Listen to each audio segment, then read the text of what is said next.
Institut Teknologi dan Bisnis, ITB, Nobel Indonesia kembali menghadirkan pengalaman unik dalam pelaksanaan wisuda yang digelar di Hotel Claro Makassar.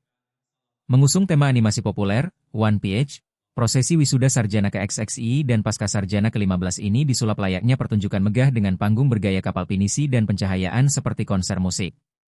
Rektor ITB Nobel Indonesia, Dr. Badarudin menyampaikan bahwa sebanyak 306 wisudawan dikukuhkan dari dua fakultas, yakni Fakultas Teknologi dan Bisnis serta Fakultas Pascasarjana.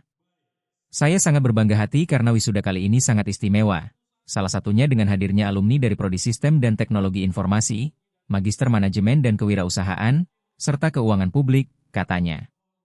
Badar menjelaskan bahwa tema One PH dipilih karena menyimbolkan petualangan, persahabatan, serta pencarian makna hidup, yang selaras dengan perjalanan mahasiswa selama menempuh pendidikan. Menurutnya, pendidikan di perguruan tinggi adalah lautan luas penuh tantangan, dan para wisudawan telah berhasil melewati badai ujian dan tugas demi mencapai tujuan.